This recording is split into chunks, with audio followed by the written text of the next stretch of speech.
Après 4 mois d'absence, nous voici de retour. Bonjour les amis, bienvenue sur Un jeu, un métier, c'est Herman Cueté, toujours avec vous.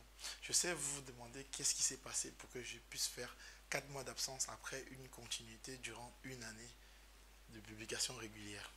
Oui, en effet, je travaillais sur un gros projet qui a vu le jour maintenant, qui s'appelle sugopro.com, comme vous pouvez le voir. C'est une plateforme de mise en relation entre les freelances en Afrique et les professionnels, les entrepreneurs et les entreprises occidentales.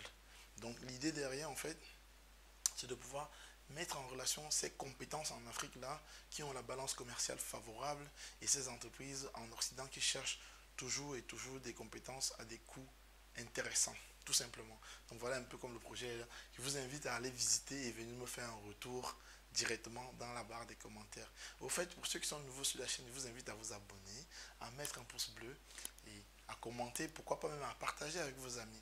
Maintenant que la parenthèse est faite, retour. À partir de maintenant, on va reprendre nos publications entre une et deux vidéos par semaine. Ça va dépendre des événements et des sujets à aborder tout simplement. Donc pensez bien à vous abonner et surtout à partager. Alors restez jusqu'à la fin de la vidéo parce que la thématique d'aujourd'hui est très très importante. Et avant de commencer tout cela, générique.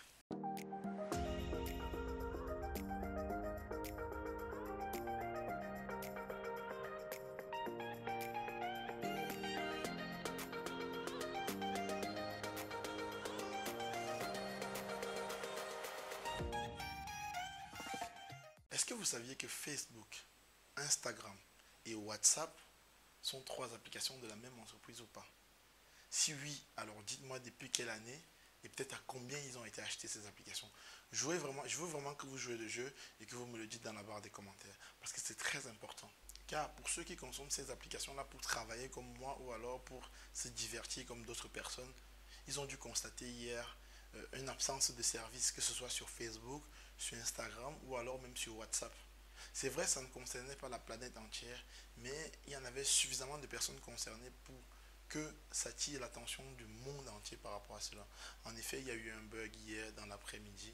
Pour moi, de mon côté, les services sont revenus aux alentours de 1h du matin. Et je suis en France. Pour d'autres pays, c'était un peu différent.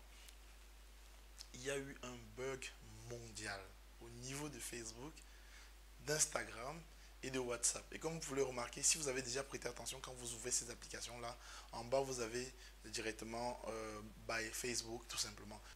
Alors, qu'est-ce qui s'est passé? C'est vrai, tout le monde se pose la question. Mais aujourd'hui, le but, c'est pas tellement de savoir ce qui s'est passé, bien qu'il s'est passé quelque chose. Car pour ceux qui sont allés hier sur l'application WhatsApp, eh bien, les messages ne partaient plus, ça tournait en continu. Quand on envoyait un SMS, on n'avait pas le crochet vert comme on a d'habitude qui nous démontre que le message est parti. Ensuite, sur Facebook, ben, on avait la même file d'actualité qui ne changeait pas et qui chargeait jusqu'au premier scroll. Donc voilà. Et sur Instagram, quand on ouvrait, on avait directement l'erreur 5XX DNS normalement, si je ne dis pas de bêtises.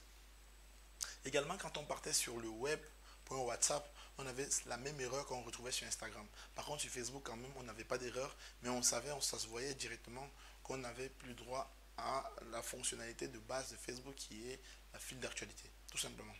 Alors, la plupart des gens se sont rendus compte à quel point le monde dépendait de ces applications-là. Pourtant, réseau social, qui dit réseau social est censé nous parler des applications qui sont censées nous divertir et rien d'autre, entre guillemets.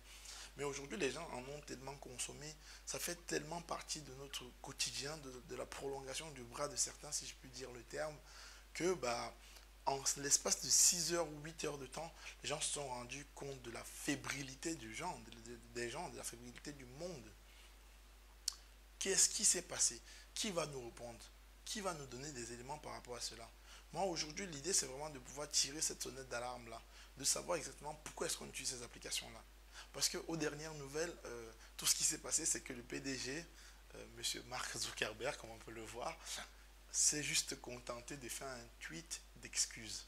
En gros, pour lui, rien ne s'est passé. Sauf qu'aujourd'hui, Facebook, ce n'est plus un outil comme un autre. C'est vrai, il y en a qui vont se divertir dessus, mais il y en a qui vont travailler dessus. Il y en a qui c'est leur travail Facebook, il y en a qui c'est leur travail Instagram. Et WhatsApp, c'est pareil. Moi, par exemple, j'ai eu du mal à discuter avec certains de mes clients, tout simplement parce que la plupart de nos discussions se faisaient sur WhatsApp. Donc, on s'est rendu compte que pendant 8 heures de temps, on ne pouvait pas échanger. Alors, je vous laisse un peu imaginer à l'échelle mondiale ce que ça a pu causer comme problème, comme erreur. Et on ne sait toujours pas qu'est-ce qui s'est réellement passé en interne. Personne n'a la capacité aujourd'hui de vous donner l'information. C'est vrai, on a eu quelques retours d'informations, on a eu quelques, on va dire, quelques indices venant de certains sites américains que je vais devoir vous les citer dans quelques secondes. Mais au-delà de ça, on n'a rien concrètement. Mais cela pose plusieurs questions, vraiment plusieurs questions, que chacun devrait, au fond de lui, essayer de comprendre à quoi lui servent ces réseaux sociaux. Qu'est-ce qui s'est passé? Est-ce qu'il y a eu un piratage? Est-ce qu'il y a eu perte de données? Est-ce que c'était juste un test, même en interne, pour voir si, à quel point le monde en dépendait? Qui est-ce qui va nous répondre à cela? Est-ce qu'aujourd'hui, on est capable de vivre sans ces réseaux sociaux-là? Si en 2002, on était capable de vivre sans Facebook, est-ce que c'est encore le cas en 2021? La question mérite d'être posée. Et puis, quel est son apport réel dans la vie au quotidien? En dehors de récupérer nos données, quand on met une photo, quand on met une fil d'actualité, quand on aime quelque chose ou qu'on n'aime pas, quelle est la réelle valeur ajoutée au quotidien de ces applications-là? Bien sûr, attention, attention. L'idée ici, ce n'est pas de cracher sur la soupe, car il y en a qui travaillent dessus, qui font leur vie là-dessus, qui est leur bureau finalement. Là, je n'ai rien à dire parce qu'ils arrivent à gagner de l'argent avec. Mais pour ces personnes-là qui passent toute leur journée à perdre du temps, entre guillemets, si je puis dire comme ça, à scroller à l'infini, quelle est la valeur ajoutée si ce n'est de donner leurs informations personnelles gratuitement? Comment est-ce qu'on saura ce qui s'est passé? La question mérite d'être posée. Si vous avez une idée de ce qui s'est passé, dites-le nous en commentaire. Mais en attendant, on va vous donner quelques sources et quelques informations qu'on a pu avoir, parce que notamment, il y a un site américain qui a réussi qui nous a dit en fait qu'il y avait près de 20 000 personnes qui sont venues signaler l'absence de service au niveau de Facebook et 30 000 à peu près au niveau d'Instagram. D'après la lanceuse d'alerte américaine Frances Hagen, vous m'excuserez pour la prononciation, hein, il semblerait que Facebook ait été au courant de cette panne, du moins de cette erreur-là, de ce bug, avant même qu'il n'arrive. Mais Facebook n'a rien fait. Et elle va encore plus loin. Elle compare Facebook aux industries de tabac, en disant un peu comme eux, ils ont su les effets néfastes du tabac sur le corps humain, les effets mortels, mais ils n'en ont rien fait. Mais encore une fois de plus, près de 4 milliards de la population consomment les applications du groupe Facebook. Hier, il y a eu 6 à 8 heures de bugs en fonction des pays. Combien de personnes ont été touchées réellement par rapport à cela? Est-ce que cela ne montre pas à quel point Facebook est influente à l'échelle mondiale? Est-ce que Facebook finalement est une solution ou un problème?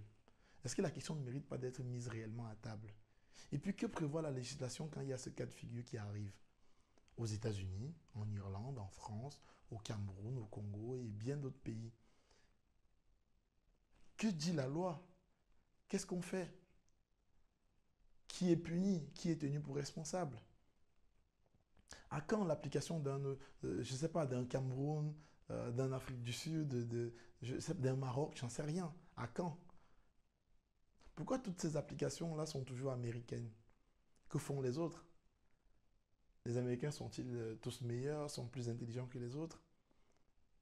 Est-ce que Facebook est un réel danger? Il faut qu'on se pose la question aujourd'hui, surtout de notre utilisation de Facebook.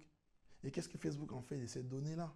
Je parle de Facebook aussi bien d'Instagram ou de WhatsApp. Et d'ailleurs, bien d'autres applications, ça aurait pu être une autre. Mais qu'est-ce qu'on en a fait? Qu'est-ce qu'on en tire comme leçon? Aujourd'hui, la vidéo n'est que pour poser des questions. Peut-être que dans 1 ou dans 2 semaines, quand on aura d'amples informations, on reviendra sur ce débat-là. Parce que la question mérite d'être véritablement à table. Enfin, pour conclure cette vidéo, je vais vous demander 3 choses. La première, ça va être très simple.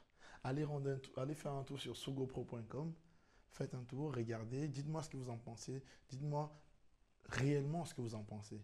Bien, pas bien, peu importe, faites-moi réellement un retour à ça. Soit en commentaire, soit vous avez ma boîte mail directement dans la partie à propos. Contactez-nous et dites-nous réellement ce que vous en pensez. Ce projet est fait pour vous d'abord avant même d'arriver sur nous. Et l'idée, c'est vraiment que vous preniez possession de cela. Donc, aidez-nous à améliorer l'application. Ce sont des projets comme ça qui permettront que l'Afrique de demain soit meilleure que celle d'aujourd'hui. Ça, c'était la première partie. Ensuite, la deuxième chose, c'est que j'aimerais que vous me dites dans la barre des commentaires, je vous invite vraiment à jouer le jeu, Dites-moi, selon vous, à quel point est-ce que Facebook vous connaît? Ça, c'est la première question. À quel point est-ce que Facebook vous connaît? Et la deuxième, c'est est-ce que Facebook est une solution? Je parle du groupe Facebook, bien sûr. Est-ce qu'elle résout plus de problèmes qu'elle n'en cause? Oui, non, pourquoi? Tout simplement. Donc la première, c'est tout simplement aller sur Sugo Pro et nous faire un retour d'expérience, hein. Vous vous inscrivez, vous créez un compte, peut-être vous créez des services ou alors vous consultez des services disponibles. Vous nous faites un retour par rapport à ça. Soit par mail, soit directement, vous avez mon contact, soit dans les commentaires, soit dans la partie à propos de la chaîne. Et ensuite, vous nous dites si selon vous, Facebook, c'est une solution ou un problème. Et en dernier, vous nous dites à quel point, selon vous, Facebook vous connaît. Merci à vous d'avoir été avec nous et à très vite sur Un jour un métier. C'était Herman Katé. Ciao, ciao.